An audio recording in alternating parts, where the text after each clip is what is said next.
Graça e paz a todos vocês, meus irmãos e irmãs, que a graça, a misericórdia, o amor de Deus possa estar junto de vocês e que vocês possam desfrutar da bênção de sermos filhos de Deus. Eu quero hoje trazer uma palavra ao seu coração, falando do texto de João 10, principalmente a partir do versículo 11, quando Jesus se auto-intitula o bom pastor. Jesus fala nesse texto, no versículo 11, capítulo 10, versículo 11, eu sou o bom pastor. O adjetivo grego aqui, bom, é kalos, que significa maravilhoso e excelente, tanto em seu caráter como em sua obra. Jesus é o bom pastor no sentido de um modelo ideal de perfeição. Ele é o único em sua categoria. O oposto de bom pastor são os fariseus dos dias de Jesus e os falsos líderes espirituais que existem até hoje.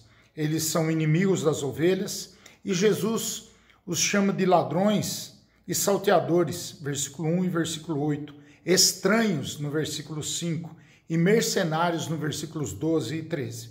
Eles não conhecem as ovelhas, eles não amam as ovelhas, eles roubam as ovelhas, eles abandonam as ovelhas no momento em que elas mais precisam. Por isso que Jesus é o nosso bom pastor.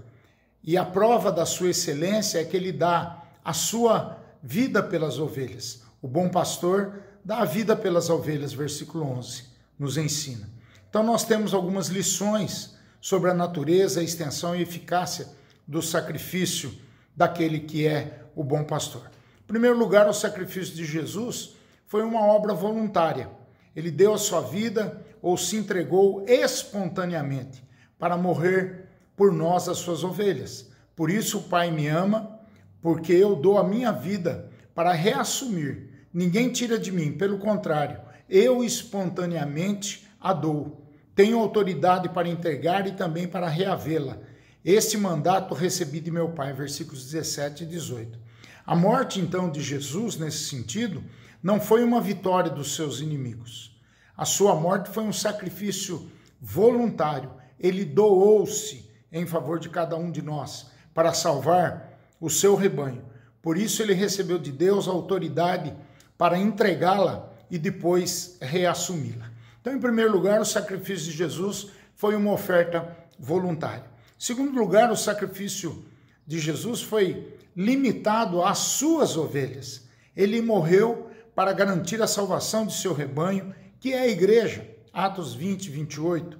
Ele amou sua igreja, a si mesmo se entregou por ela. Efésios 5, 25. Ele não levou o pecado de todos, mas de muitos. Isaías 53, 11 e 12. E também Mateus 26, 27 e 28. É por isso que ele não intercede pelo mundo, mas ele intercede pela sua igreja. Ele sabia que estava morrendo por aqueles que o Pai deu nas suas mãos. Então, em segundo lugar, o sacrifício de Jesus foi limitado somente às suas ovelhas. Terceiro e último lugar, toda a ovelha pela qual Jesus morreu será convertida por ele. E aqui é um ensino da nossa teologia, da teologia reformada. Jesus declara: ainda tenho outras ovelhas, mas não deste aprisco. A mim me convém conduzi-las, e elas ouvirão a minha voz. Então haverá um rebanho e um pastor. Há um só rebanho e um só pastor, como diria aquela canção gravada pelo grupo Ela muitos anos atrás. Ainda que vários apriscos possam existir. Jesus fala que além do aprisco de Israel, ele chamaria e conduziria suas ovelhas que estavam em outros apriscos. Nenhuma ovelha ficaria de fora. João 10, 26 a 28. Podemos resumir o ensino sobre o maravilhoso pastor e suas ovelhas com a seguinte pergunta. O que o bom pastor dá às suas ovelhas? Ele dá a sua própria vida, ele dá, no versículo 11, versículo 9 diz que ele dá a salvação, versículo 9 ainda diz que ele dá alimento, liberdade. No versículo 10 ele diz que dá vida e vida é abundante. a existência de um único rebanho sobre a sua proteção e direção, versículo 16, a vida eterna, versículo 28, e a segurança eterna, versículo 29. Que Deus abençoe a sua vida, que Deus te faça entender que Jesus é um maravilhoso pastor, que o sacrifício de Jesus foi uma oferta voluntária da parte dele, que o sacrifício de Jesus foi limitado às suas ovelhas e que toda ovelha pela qual morreu Jesus será convertida por ele. Amém? Que Deus te abençoe. Essa devocional foi rapidinha para eu poder fazer uma pastoral agora para toda a igreja, para que vocês fiquem conscientes daquilo que nós, como conselho da igreja, tomamos por decisão na última quinta-feira, reunidos com o conselho, também com os nossos seminaristas e também com o presidente da junta diaconal, nosso irmão Valdir. Nós decidimos que nós voltaremos aos nossos cultos presenciais no dia 22 de novembro.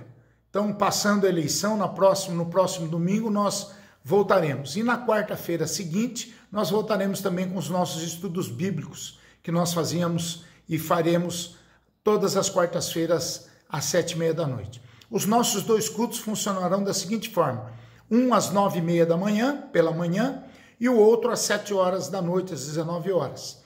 Nós iremos montar uma ferramenta através do Google para termos uma audiência máxima de 50 pessoas em cada culto. Se essa audiência, se você tentar se inscrever, e essa audiência você não conseguir falar que você quer ir no culto pela manhã ou pela noite, é porque as 50 pessoas já se inscreveram. Então nós vamos reduzir os bancos, vamos colocar fita, vamos colocar totem com álcool gel, nós não vamos nos cumprimentar, todo mundo terá que usar máscara, não podemos abusar dessas precauções sanitárias. Então, no dia 22 de novembro, com fé em Deus, mas também com muita responsabilidade, nós queremos voltar aos nossos cultos presenciais. E contamos com você, estamos com saudades, queremos rever os irmãos, mas infelizmente ainda com precauções, tomando as medidas de precauções que a vigilância sanitária, a saúde da nossa cidade nos obriga. Então nós faremos isso sabendo e tendo consciência de tudo aquilo que nós já falamos, principalmente, em primeiro lugar, fizemos a pesquisa dizendo se as pessoas gostariam que voltássemos ao culto. A grande, imensa maioria disse que sim. Então, a partir daí, então, nós nos reunimos nessa quinta-feira última e decidimos que nós vamos voltar no dia 22, às 9h30 da manhã e também às 19h à noite. E nas quartas-feiras, todas as quartas-feiras, nós teremos a continuação dos nossos estudos bíblicos. Talvez estudemos um novo estudo, uma nova revista para alimento nosso às quartas-feiras. Também estaremos orando às quartas-feiras, buscando a Deus, pedindo que Deus nos abençoe e que Deus nos guarde. Ainda estaremos mandando um recado nos grupos de WhatsApp para todos os membros, com essas orientações, com essas datas, com esses horários, para que todos aqueles que estão nos ouvindo, que nos ouvirão, que possam escolher entre o culto da manhã e o culto da noite. Nós teremos uma ferramenta de uma mídia especialmente para isso. Por isso nós pedimos a compreensão sua, pedimos que o Senhor nos abençoe com essa volta e que dê tudo certo. Se nós fazermos dessa maneira, eu creio que Deus vai nos abençoar e que nós poderemos curtir, termos o nosso momento cultico com alegria, com celebração, com muito encorajamento. Logicamente que nós pedimos para aquelas pessoas que são mais idosas, que têm problemas de doenças degenerativas, comorbidades, que fiquem em casa, né? Que acompanhem. Nós vamos também disponibilizar o culto, ou pelo menos a pregação do culto, pelo YouTube e também pelos grupos de WhatsApp. Então, se você quiser, fique na sua casa, não se exponha e tenha cuidado. Fique em casa nesse sentido, vocês que têm comorbidades, que têm outras doenças, que nesse sentido complica a nossa vida. Eu também tenho, por isso nós vamos fazer o máximo para não cumprimentarmos ninguém, para não termos esse problema. Ok, meus irmãos? Queria pedir a colaboração de todos, queria pedir que você orasse por isso. Nós temos ainda aí praticamente 2 semanas para isso, que nós orássemos, né? Temos semana que vem, essa semana inteira e a semana que vem inteira. Então ore por isso, coloque a igreja, a vida da liderança da igreja, coloque esses cultos diante do Senhor, para que dê tudo certo e que nada aconteça como Deus tem guardado a cada um de nós até aqui. Tá bom, meus irmãos? Vamos orar e vamos pedir por todas essas coisas. Pai querido, muito obrigado, porque o Senhor tem caminhado conosco e até aqui o Senhor tem nos ajudado. Obrigado, Pai, porque na multidão dos conselheiros há sabedoria. E nós nos reunimos como igreja, como liderança, nessa última quinta-feira, e decidimos, Pai, por retornarmos as nossas atividades presencial de maneira lenta, com 2 cultos, e também gravando os cultos, para que possamos também dar oportunidade àquelas pessoas que têm problemas para ficar em casa e poder assistir também de casa, como acontece e aconteceu durante toda a pandemia. Que o Senhor nos abençoe na nossa decisão e que o Senhor nos dê sabedoria, que o Senhor nos dê entendimento, que o Senhor nos dê encorajamento, Pai, para que façamos tudo segundo a Tua vontade, segundo o Teu querer, e que possamos, Pai, em nome de Jesus, celebrar o Teu santo e bendito nome, para que o Teu nome seja louvado na nossa comunidade.